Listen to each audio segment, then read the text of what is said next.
Hey everyone, welcome to Katie Couric. This week, my interview with talk show host, comedian, and now American Idol judge, Ellen DeGeneres. Portions of this interview are in the March issue of Glamour magazine on newsstands now. And as always, a big thank you to our sponsor, Dove. Ellen, hi. Thanks for doing this. Hi, Katie. Do you get nervous when you interview people who conduct interviews for a living? Because I'm a little nervous asking you questions because you're so good at asking other people questions. I am. Thank you for that. That's a big compliment. I think I'm getting better at it, so I don't consider myself somebody that really is an interviewer so much as an entertainer. So, no. What was your question? I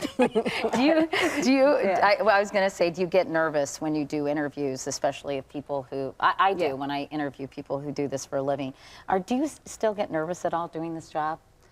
No, unless there's something I hadn't done. Like the season premiere of this, I learned a dance that I work with choreographers, and I did this dance for the big opening number, and I was nervous about that because I wanted to get it right. So when there's something new that I haven't done before, I get a little nervous, but otherwise it's kind of the same thing every day. What about when interviews go bad? You know, sometimes you just don't click with somebody. Sometimes they're just dead air. They're just, they haven't come to play. What do you do then?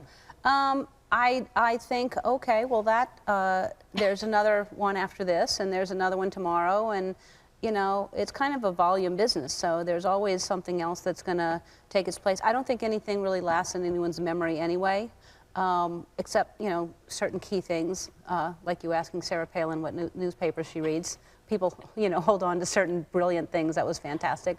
But, you know, there are certain things that I think most people just let go and they don't remember them. So even if it sticks in my mind, I have to remember it's not going to stick in everybody else's mind and just let it go.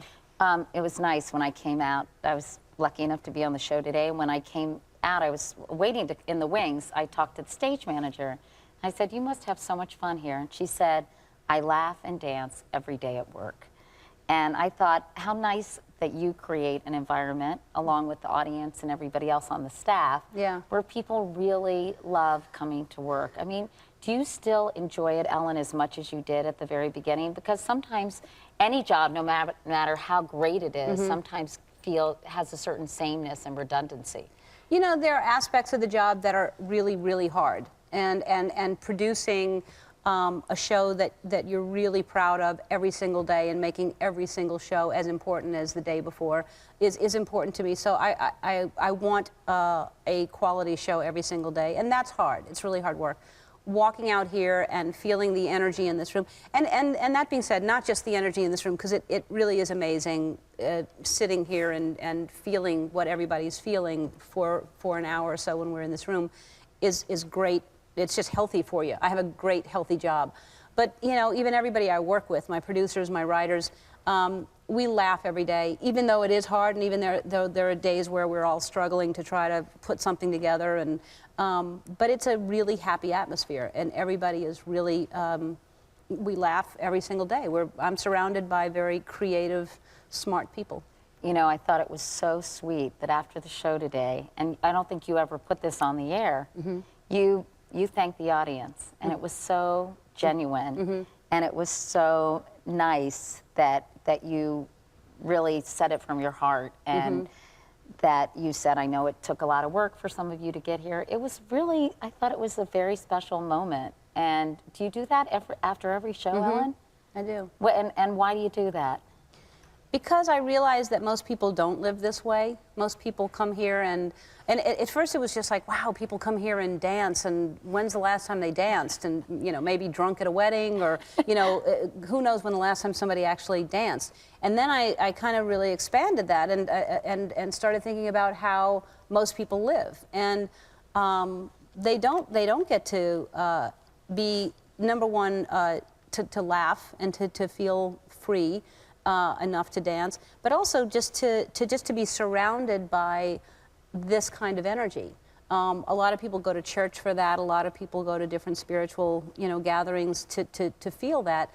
And I really truly believe that you have to take in really great positive energy, and that's really important, and not to surround yourself with something that's negative and heavy. And And I don't know what these people go home and do, and I don't know what their life is, if they're in an unhappy marriage, or if they have a really tough job, or a sick child. Or a sick child. And yeah, I get lots of those letters, and lots of people saying that they just lost someone, or they're dying. Or I meet a lot of kids that are Make-A-Wish kids before the show, and so I don't know. It's important for me to remind people to take that home, you know, with them, and not just come here to be entertained, but to remember, because maybe they'll spread that to somebody else. Maybe they'll take that, and I want the world to start shifting in a more positive energy, and it takes, you know, a few people at a time to make a shift.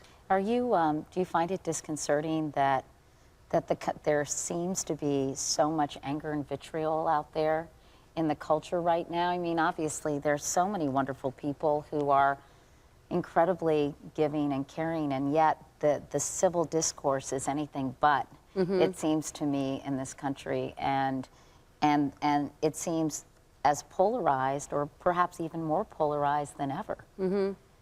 Yeah, you know, I try not to pay attention to it.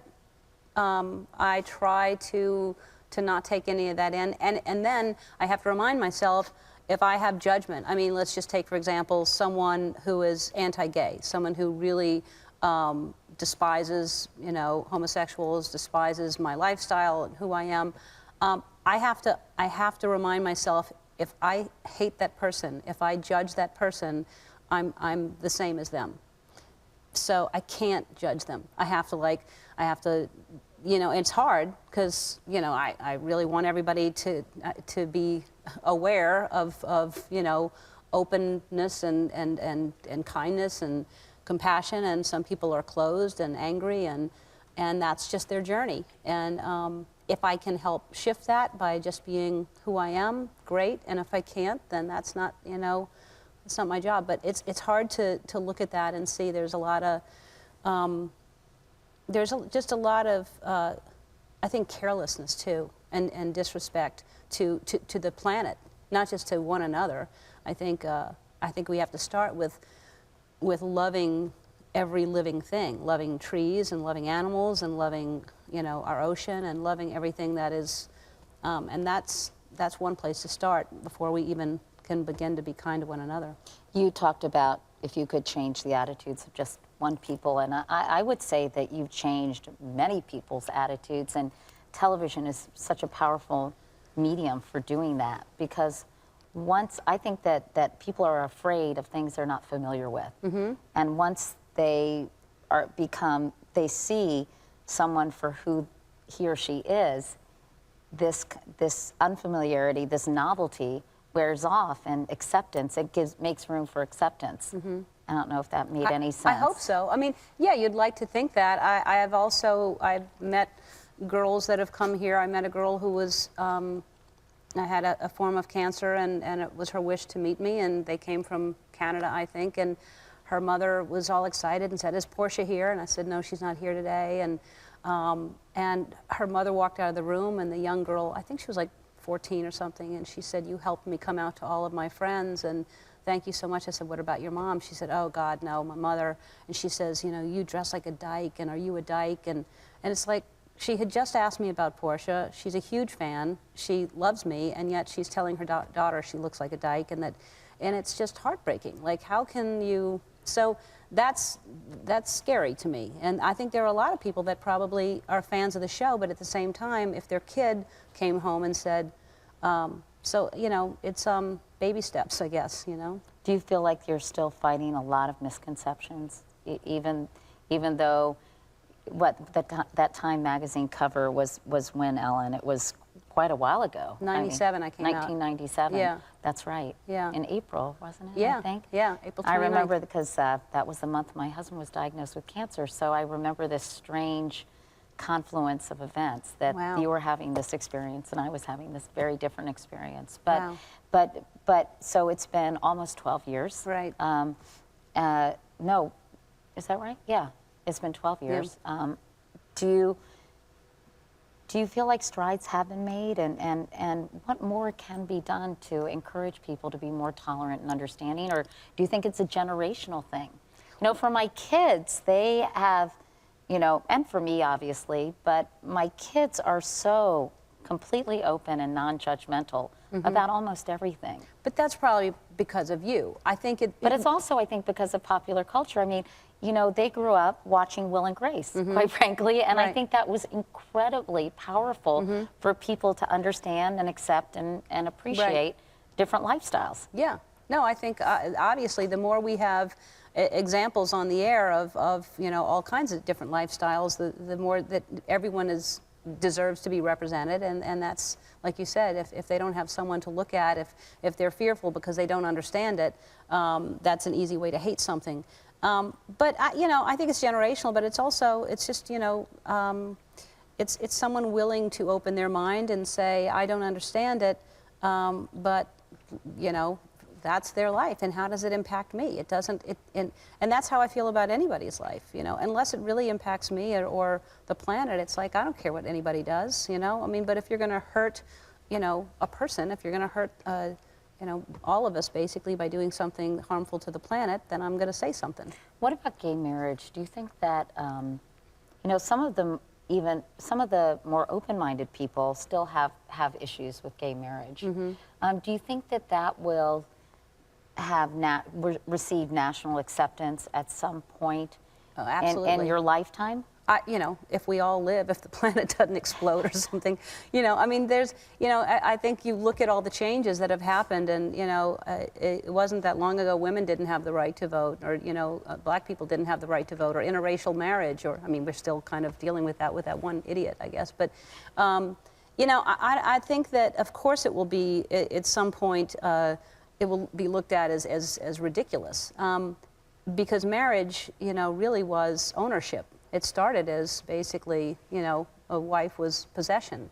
And what is, you know, there's so many people that they claim to be religious, and yet marriage is, you know, it's like, you know, if it doesn't work, then there's another one. And it's like, so you say it's sacred, and yet there's so many people that marry many times. And it's like, if it's that sacred, then stay married. You know, don't divorce. Or stay faithful. You know, yeah, or stay faithful. I don't know. It's just, but again, I don't know how it hurts. I think everybody acts like it's somehow, it's just, it's also misadvertising. It's just, you know, the way they did this Prop 8 thing and scared people saying they're going to teach it in schools. It's like, I don't even know what they mean by that. They're going to teach, you know, gay marriage in schools. They don't even teach math in schools anymore. They're going to teach gay marriage? You know, nobody's teaching anything. You, to me, are a great role model for people, because I think you've had adversity in your life, and I know you had a very difficult time, and I've read about it when you did come out, and things were tough for you for a while. And I also think you have stayed very true to yourself when it hasn't always been easy to do so. So what advice would you give young women who may be reading this in terms of moving forward with their lives and decisions they might be making? You know, I think that it's got nothing to do with being gay or being anything. I think the most important thing for any human being, women or men, just find out who you are, you know? And it took me a long time to find out.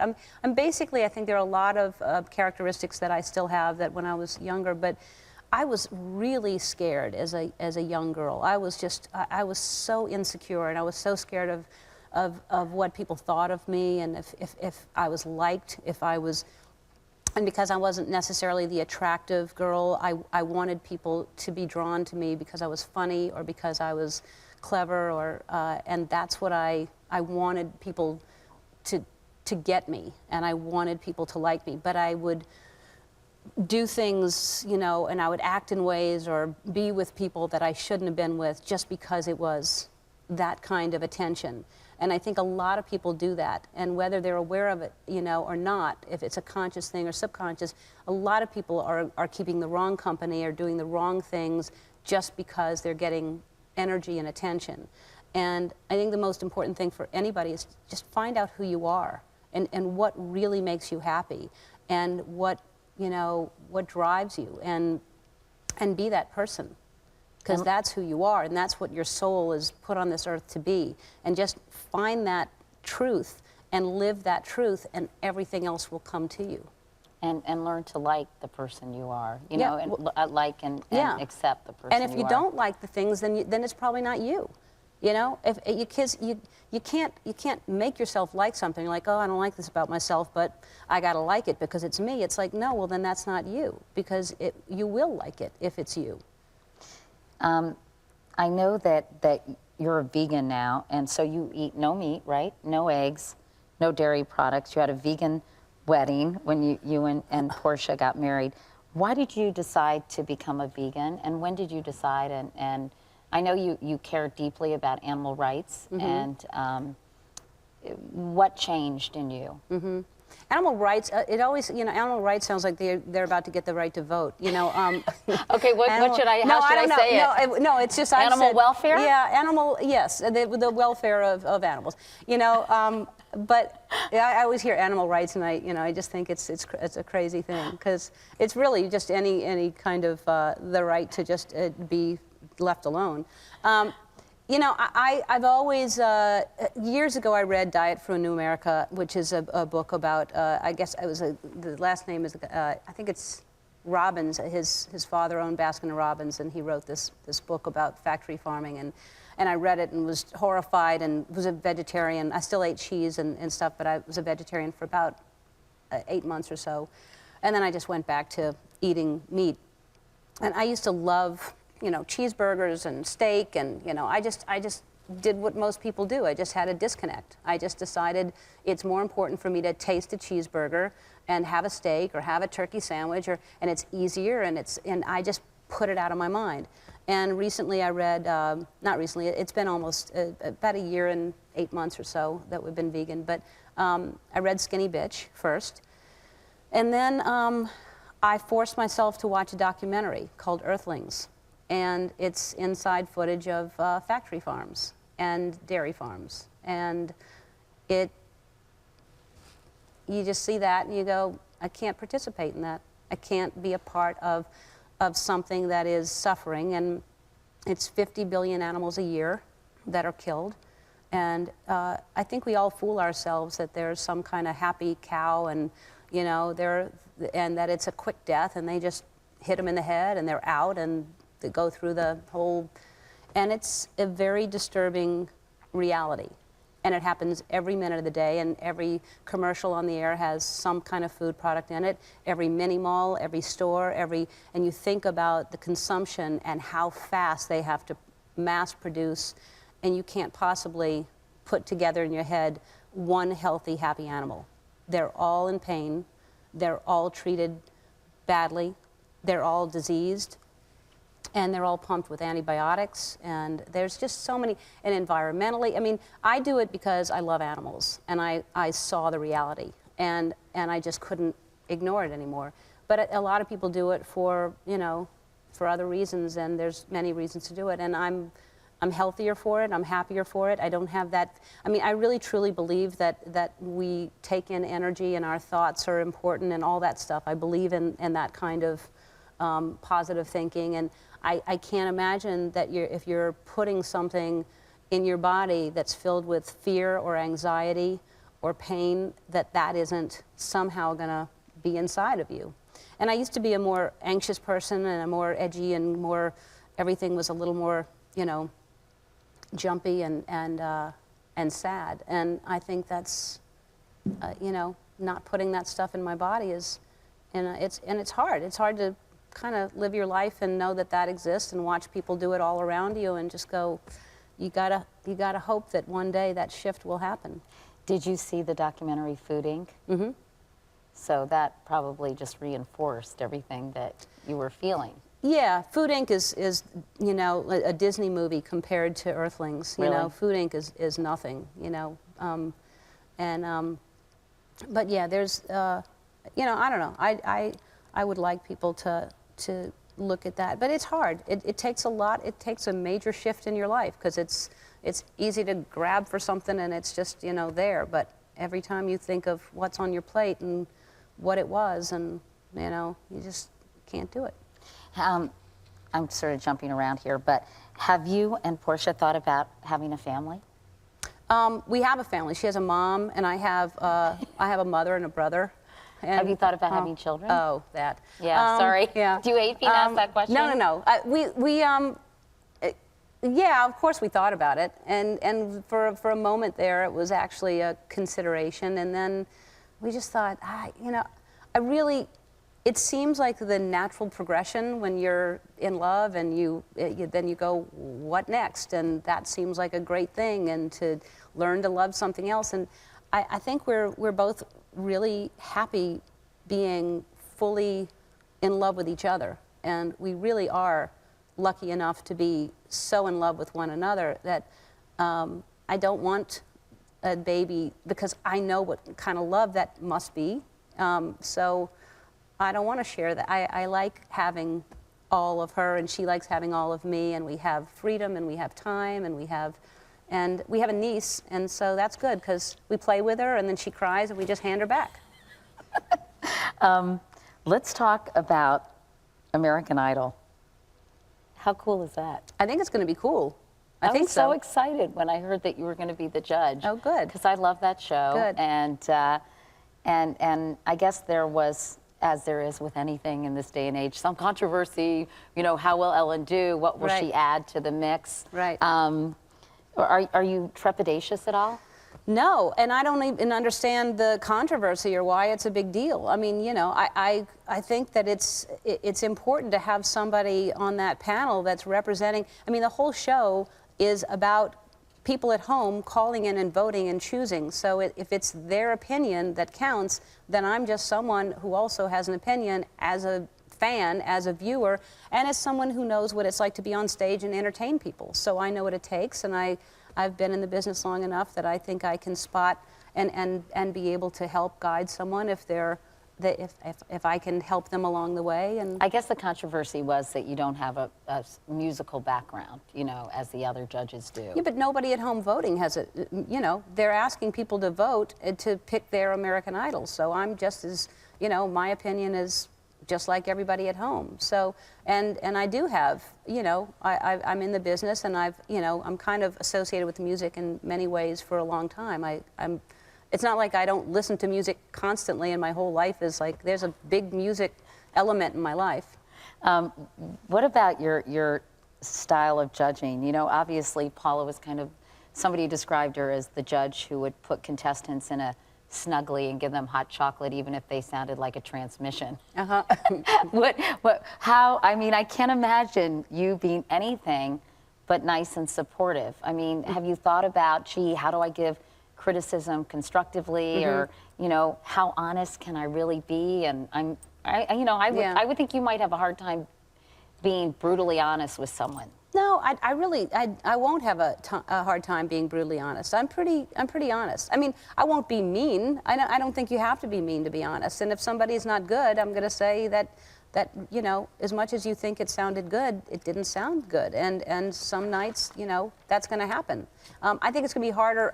This year I didn't do the audition rounds. I think once you get to the audition rounds next year, I think that'll be hard for me, because there are people who are delusional, who are really, that I sit at home and just go, oh my God, you know, what are they? That's sad. It is sad, and I don't know what to do with those people, because they really are confused. But don't some of them, I think, don't you think some of them simply want to be on television even for a nanosecond, and that's why they do it? Yeah, sure. I think some want that, and I think sometimes they're exploited by the producers who think that's good television, and we'll see if, you know, that's going to be a hard thing for me, because I want to still maintain my integrity in the show and as a person separate from the show. So, but I'll be honest. Would you ever want to be on Dancing with the Stars? No. Why not? I don't like, that's not my kind of dancing, like ballroom and flamenco and all those kind of. Tango. No, I'm not a. Waltz. No, I'm not wearing those shoes. I'm not wearing the outfit. I'm not going to dance like that. Like the feathers and the fringe? I won't do it. Can't make me do it. Won't do it. Wouldn't be prudent. Wouldn't be prudent. Won't do it. What shows do you watch on TV these days, or do you watch much? You didn't know anything about John and Kate Plus 8. No, I don't watch that show, but I watch House. I watch Dexter. I love Dexter. That's a really good show. I watch Modern Family. Isn't that funny? Very funny. I'll be watching Better Off Ted on ABC whenever they give us an air date. because Portia is brilliant on that. Let's see, I watch Hoarders. I watch, what else do I watch? The CBS Evening News. So You Think You Can Dance? The CBS Evening News. I TiVo that. I heard you watch it repeatedly. Give me more bad news. What else is going wrong in the world? We have some happy stories. Yeah, you should check it out. I know.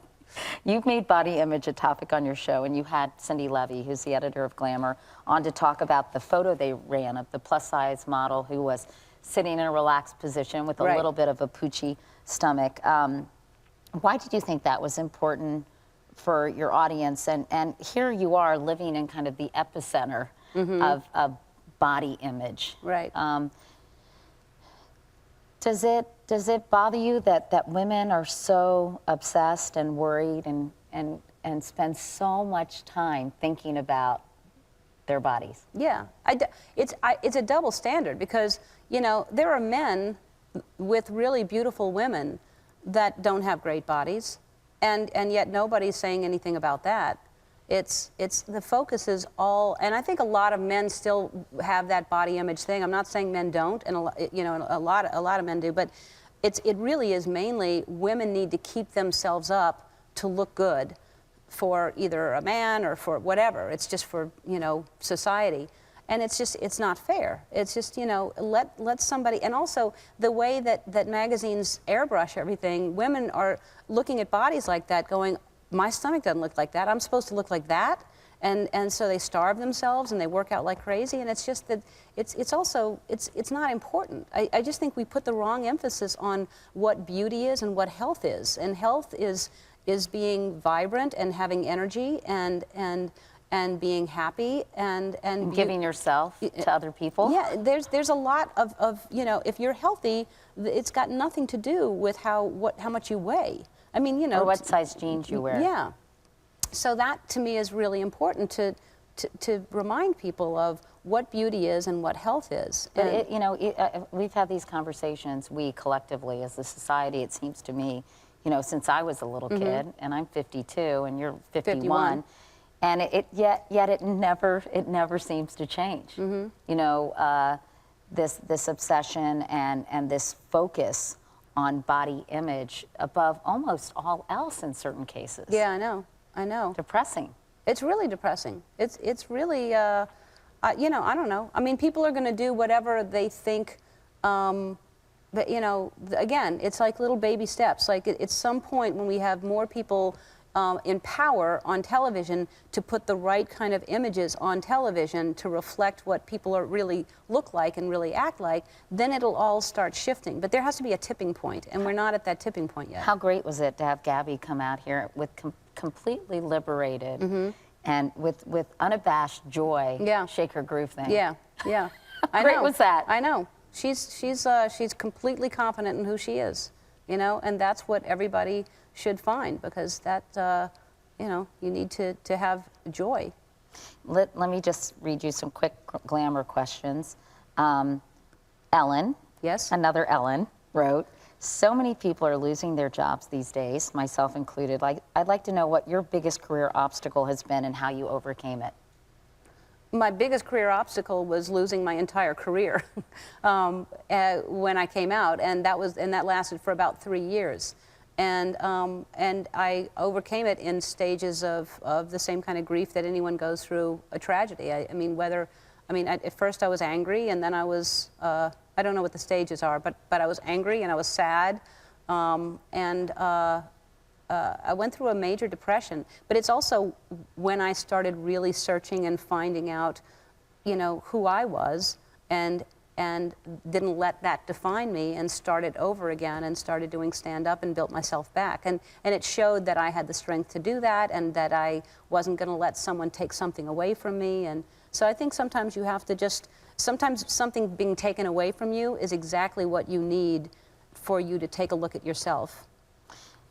This one is from someone named Kara. I've been trying to incorporate more vegetarian and vegan meals into my diet. What's your favorite vegan recipe?